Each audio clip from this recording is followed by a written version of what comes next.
Okay, good morning, and we will get started here. I did put in the chat just a little question here about how your first day of trimester 2.1 went. And so if you could share that, that would be fantastic. You know, if it went well, it did not. If it didn't go well, what was it? If it went well, how did it? All that stuff. So any type of feedback would be greatly appreciated. I did send out an update that our principal, Mr. Herber, is looking for some feedback. He's actually just shared the link that was sent out earlier to everyone in South Washington County, a link that's looking for some feedback on how trimester 1.1 and 1.2 went. And so if your parents or guardian can fill that out, that would be fantastic. They will look at that and perhaps use that to help make some recommendations on perhaps maybe some changes that could be happening for this trimester or maybe for the third trimester. We'll see with that. Okay. So we started yesterday, the Great Depression unit, and you should be working on the causes of the Great Depression. All right, and so my one question to you is, yesterday, I think we arrived at that the most visible cause of the Great Depression was the stock market crash in October of 1929. My question to you is, what percentage of Americans in 1929 had actually participated in the stock market? All right, so I'm looking for a percentage here. Either throw it in the chat or verbalize it. Give me a number.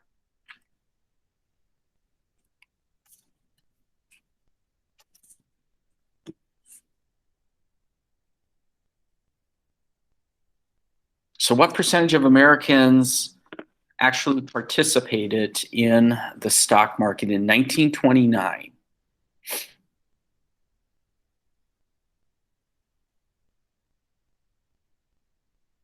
Either put it in the chat or someone on mic and share their thought.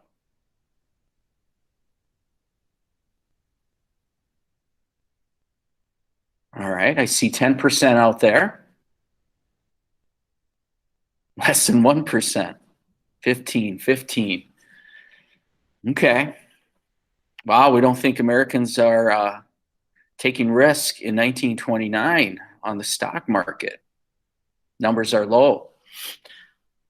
10%. All right. Well, if we do a quick GTS of it, we'll find out that, yes, 10% of Americans actually participated in the stock market in 1929. And there are some reasons that go into that. But realistically, we look at the stock market as one in which not too many people in 1929 participated in that. And that could probably highlight that many Americans didn't actually have a significant amount of what we'll call discretionary cash that could give them the liberty to perhaps engage in the stock market. We'll find that when it comes to savings and looking down the road at perhaps retirement, stock was not necessarily going to be viewed as it, and that savings, Americans worked at saving, but we'll find that did not necessarily have a significant amount of personal savings as well. So what I want to do is I want to start off. So if anyone knows, I do like to throw in some video clips here to kind of serve as a prompt. And so I have this prompt here. It's going to talk a little bit about the stock market and some of the immediate impacts of that stock market crash. So here we go. Let's.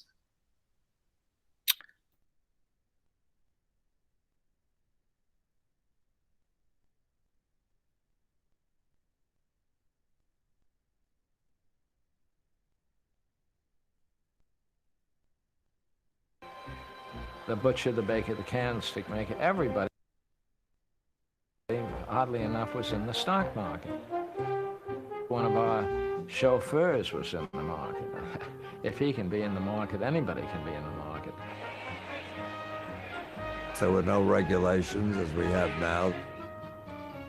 People got away with murder all the time. The government didn't bother them. So they were all making money. They were doing very well.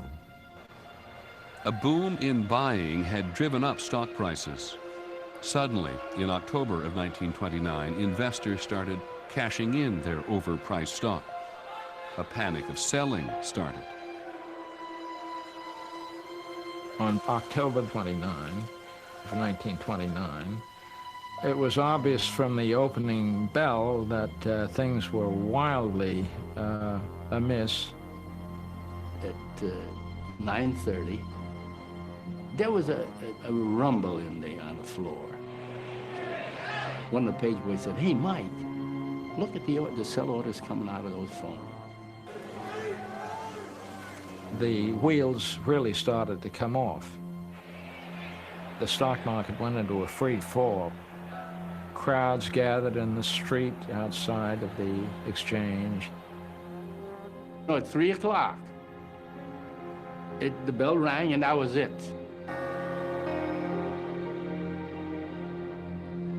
More than $30 billion in paper value simply vanished that day as the stock market crashed. The famous word, the crash. Overnight, it was like bombs fell.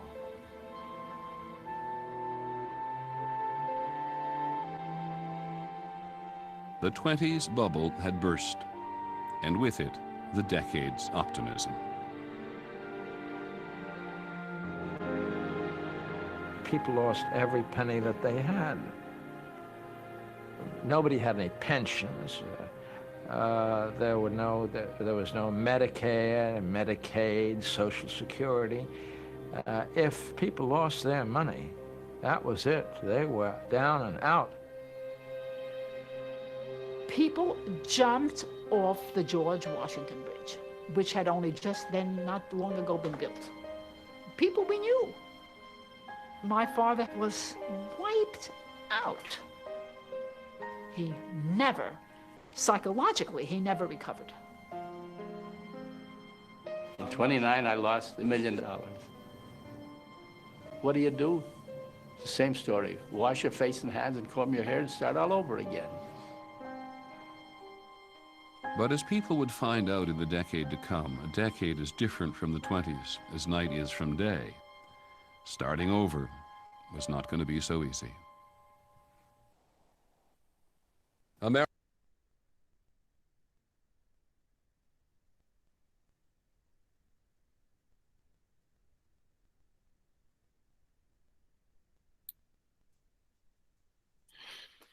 Okay, so that was that little video clip there. Anyone have any reactions to this clip?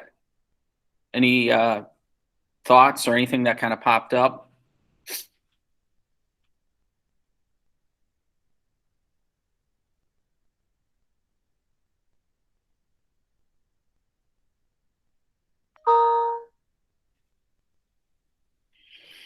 Okay, one thing that kind of stood out is the guy who said he lost $1 million.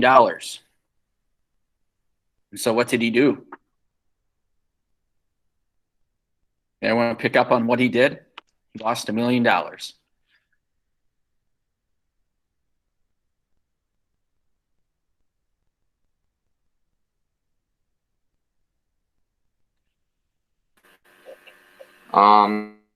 He said he kind of just started over in a way. Yeah, he just started over. I mean, you lost $1 million. How do you just start over? That's like, okay, I lost $1 million. All right, let's move on. But I think, that in some ways is a mindset. And some people had that mindset and some people didn't. And we'll find that the Great Depression is going to react or is going to impact people differently.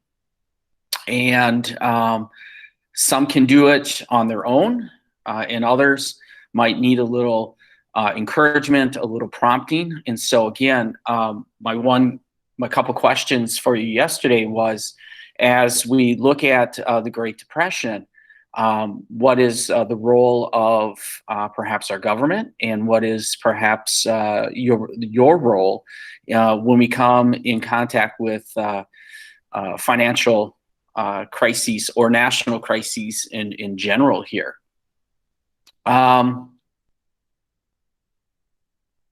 So the stock market, at least, we said only 10% of the people actually engaged in the stock market.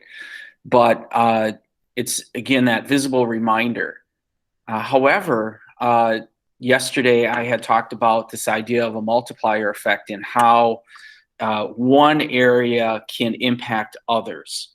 And so we're going to see that happen in the next weeks and months to come with the Great Depression, is that it just spread. It just hit various regions in the United States, maybe not equally and not immediately, but you will find that throughout the United States, there is going to be some type of reminder of the Great Depression is happening here. I do want to share a story here about how the Great Depression impacted one particular individual. Does anyone know who Gordon Parks is? Does that name sound familiar? Without GTS in it.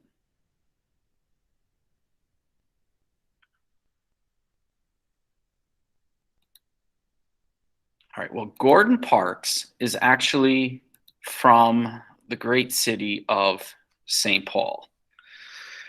And so here is how the Great Depression impacted him right away. So I want to read a little bit here. And my one question to you is, in this little bit, they're going to talk about a shadow of a hawk. And what might the shadow of a hawk be?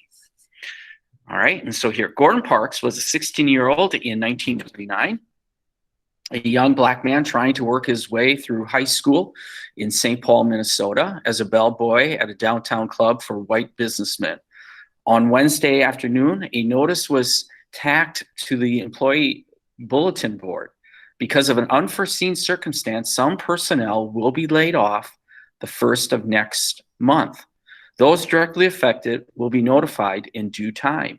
This puzzled Parks until the next day, Thursday, October 24th.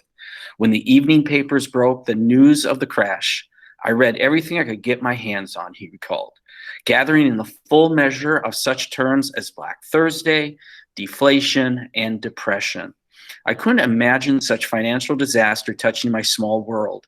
It surely concerned only the rich.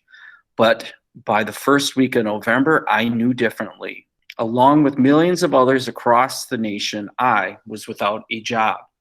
Finally, on the 7th of November, I went to school, cleaned out my locker, knowing it was impossible to stay on. A piercing chill was in the air, and as I walked back to the rooming house, the hawk had come. I could already feel his wings shadowing me.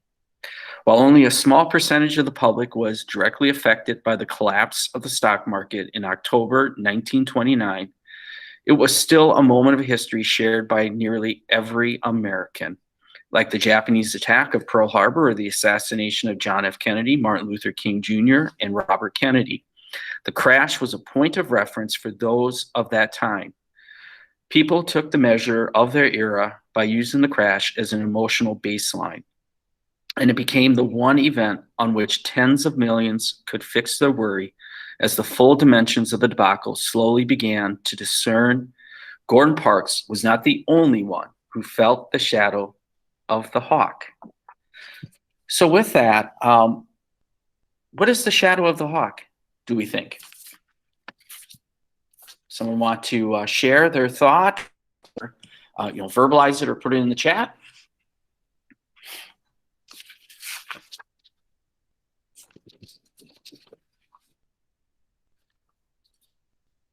There'll be a number of interpretations.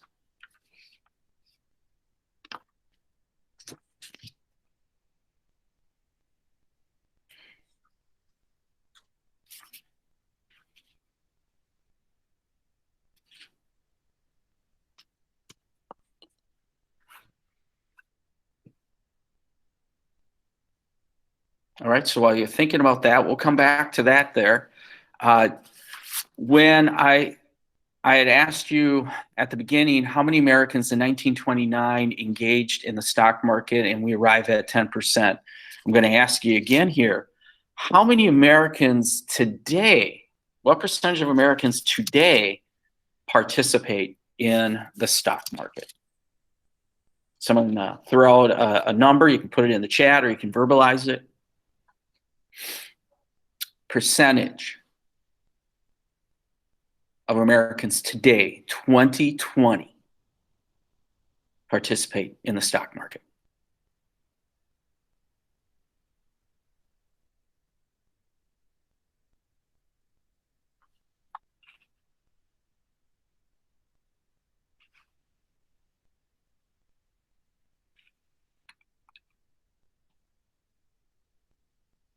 All right, I'm seeing some numbers a little higher. Whoa, Logan's going 60% here. Okay, well, Logan's not too far off. About 55% of Americans are participating in the stock market today. Why do we think more Americans today are participating in the stock market?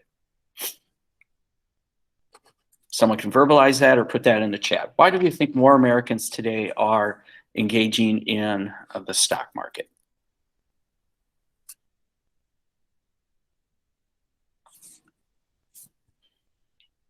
All right, Vincent says retirement. Anyone else?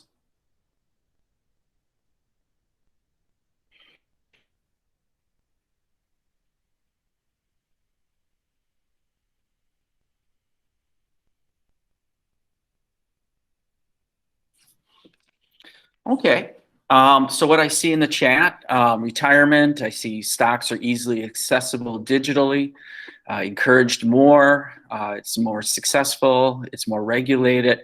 I think, you know, all those are really good responses. It is better regulated, definitely than 1929. And so that perhaps is a lesson that we learned from the stock market crash of 1929 is we have stock market police. We call it the SEC. It's not the Suburban East Conference, but is a Security Exchange Commission and goes after inside traders and illegal activities and stuff like that. It seems to be more encouraged, and that could be tied into what Vincent had said with retirement. You know, you'll hear things like 401ks, you hear 403bs, IRAs, those types of things. Companies had moved away from pensions, which put a lot of the retirement ownership on companies to provide perhaps a little bit of retirement funds for their employees once they retire. But now with 401s and 403s and IRAs, you're actively engaging in the stock market. And so when the stock market does well, you do well. When the stock market doesn't, you need to perhaps rethink a little bit of your retirement plans until things get a little better there. Prior to 1929, there really wasn't much of retirement plans in general. Some companies had pensions, some didn't. And so it did require people to save. And when the stock market crashed, the ripple effect was it did hit banks. And what happened to banks right after the stock market crash?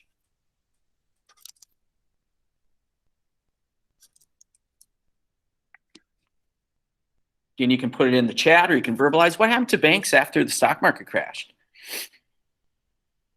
Speculate, take a risk here.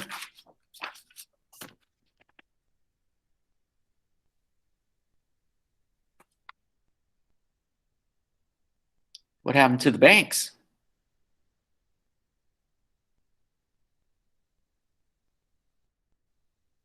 Okay, I hear it. FDIC banks, that's a little soon. That again could be that's a result of what happened to the banks is FDIC banks under Franklin D. Roosevelt. That's going to be one of his reform measures that he's going to get Congress to go with, but didn't allow loans. They went bankrupt. They lost their money. They simply closed. They closed the doors. They went kaput. And so when banks closed back then and said, sorry, we don't have any money, you lost your savings account and there was no way to recover it. But Logan had threw in their FDIC. Today, if you go into the bank, and not many of us actually go inside a bank, but if you go inside a bank, there's a little sign that says FDIC. You know that your bank account is covered up to a certain limit. I think at one point it was like 200,000, but that limit may have been increased. But if you have more than 200,000 in the bank, you might want to think about putting it in other banks or other accounts and stuff like that. But so when I think of like my grandparents, my grandfather, Adolf Walter Heider, he lost some money in a bank when it went under during the early stages of the Great Depression. And so it wouldn't be uncommon to find in his house in St. Paul maybe some money in cans or in his workroom and stuff like that, just because he was a little concerned that banks could possibly go under. That is, part of what happened and how it changed people's thinking. All right, I'm going to go back to my original thought here. What is the shadow of the hawk? Perhaps you might have forgot, but I want to come back to what do we think the shadow of the hawk could be?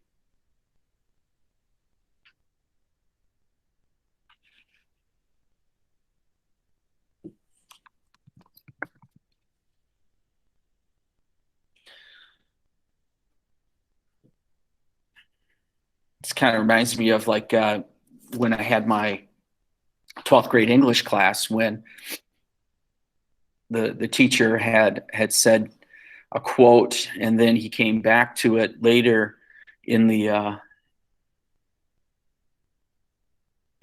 semester and asked, who said I can make America sing, or I make America sing. But the shadow of the hawk can have a number of interpretations. It can be just the uncertainty of the time. It can be the depression itself. It could be fear. It could be this idea of the shadow. It's going to cover you, and you don't know how long you'll be in that shadow. It could just simply could have that element of uncertainty that many are going to be facing here at this time. All right, so with that, you should be working on the causes of the Great Depression here. And so we opened that activity yesterday, and you had a number of topics.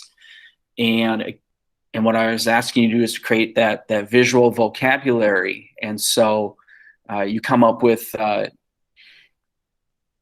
what you think that word means, and use the two readings to kind of help you with that, and put it in your own context, and then draw a visual. And as I said as I put in the update today, you can do it in Notability, you could do it on Google Slides, you can actually even do it on paper. You can hand draw it. I mean, you should be hand drawing these visuals anyhow. And then just submit that in the Schoology, and it is due for tomorrow. Anyone have any questions related to that assignment?